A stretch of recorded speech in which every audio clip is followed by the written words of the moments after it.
Hi, I'm Sister Nicole, and I'm a novice with the Sisters of Notre Dame. I have a little reflection for you today.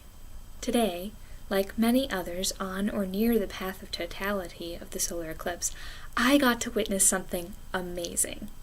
I went to the local university where they have a space science center, and we're giving out glasses and peeks into special telescopes for free. I expected to be able to see the same kinds of pictures that I've seen in my science textbooks all these years. But what I didn't expect were the other symptoms of the eclipse, like darkness. I started to see people get up, and I looked around me and noticed that the sky was not as bright as it usually is.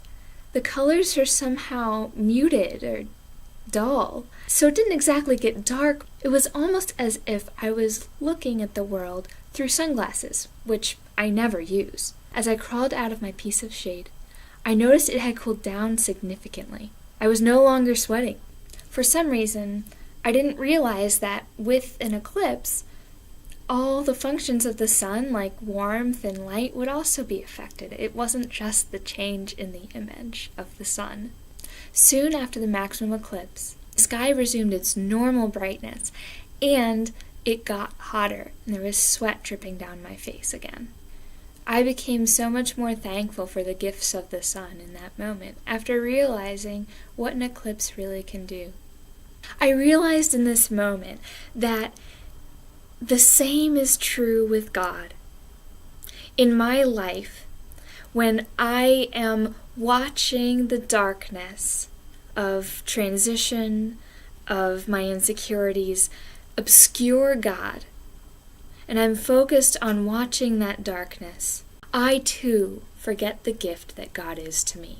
I forget that God warms my soul, reassures me that I'm okay, and that I'm only human. I forget that God is the light of my path in the darkness, and I forget the joy of basking in His love.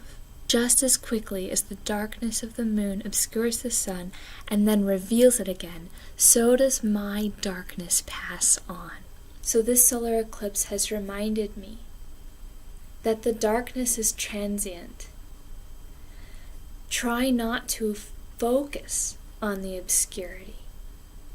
That's when I lose sight of the gifts God gives me. I too am reminded of an 80s song, Total Eclipse of the Heart. That is what I feel I've recognized in my life today. That by focusing on negativities, by focusing on what is challenging and hard in my life, I have eclipsed my heart. But an eclipse is always temporary. And just as this song depicts a change in relationship, so does this eclipse help me to change my relationship with God.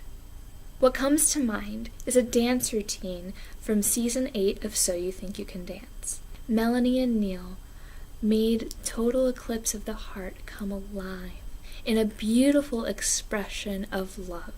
I see myself in Melanie's character, and God in that of Neil. God is always seeking me out, turning me around, asking me to see His face through the darkness. When I'm consumed by my own humanness, by my darkness, God is still always there behind me saying, turn around. So I pose this to you.